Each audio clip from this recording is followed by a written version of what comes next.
Magandang araw po sa lahat. So, alam niyo naman kung ano itong nakikita niyo sa inyong harapan. Ito ay avocado. Avocado ba to? Laki naman Hindi. Papaya. So, ano ba yung mga health benefits ng papaya sa ating katawan? Ano nangyari dito? Ang papaya ay mayaman sa antioxidant. Na mayroon itong tinatawag na zeaxanthin na magpoprotekta sa kalusugan. Sa kalusugan sa kalusugan ng ating mata. Okay?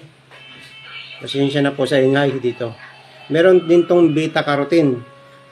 Ang beta carotene yun ang nagbibigay kulay, yellow or orange sa isang prutas.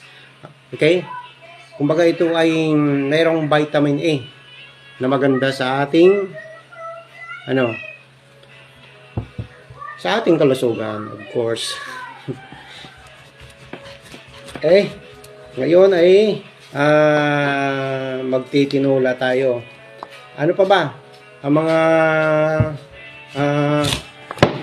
content nitong papaya? Meron din tong vitamin C. Okay? Ang vitamin C ay maganda sa ating mga puso at sa ating sa ating skin. Okay? Para mapanatili ang pagiging elastic, pagiging kung gusto nyong pumuti. Ang papaya din ay ginagamit sa pampaputi ng ating balat. Nakakapagpaiwas sa asma. Yan, yung may mga asma. Maganda ang papaya sa mga may asma. Meron din tong vitamin K. Okay? Ano ba yung vitamin K? Ang vitamin K ay maganda sa ating mga buto. Okay? Meron din tong potassium. Ang potassium naman, alam niyo naman kung ano yung potassium, ay maganda sa ating mga puso.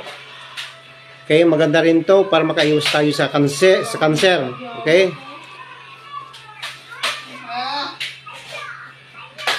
Maganda to sa mga taong may diabetic o kaya mataas ang sugar kasi binabalance nito yung sugar level ng inyong dugo. Okay? Nilalabanan din nito ang inflammation. Nagtataglay ng enzyme na tinatawag na papain na nagkokontrol o tumutulong sa pagbawas ng inflammation sa ating katawan. Okay? Panglaban din to, di ba? Baga naalala nyo yung mga dinedingge. Yung dahon ng papaya ay ginagawa nilang tea o kaya dinodurog nila, kinukuha ang katas, nilalagyan ng honey at yun ay pinapainom mo sa may dingging. Ayon sa pag-aaral, ay ito ay nakakatulong upang bumaba ang lagnat o dengue fever. Okay? So, maraming pang benefits to. Ano pa? Pampaganda. Kaya nga 'di ba may papaya soap na tinatawag, 'di ba? So ano yung mga pampaganda? Nakakapagpaputi ng balat. Okay? Ano pa? Pampakintab ng inyong buhok sa kilikili. Ano pa? Pampalago ng buhok kung di na kayo tinutubuan ng buhok o kaya nakakalbo na kayo. Ito ang papaya. Maganda sa buhok. Yan lang po ang mga health benefits ng papaya sa ngayon. So, sa iba pang benepisyo, pwede nyo i-search. Yan lang po ang ating halungkat sa ating baon. Maraming salamat. So, tayo ay gagawa ng ating tinulang papaya. Okay? God bless po at happy weekend sa lahat.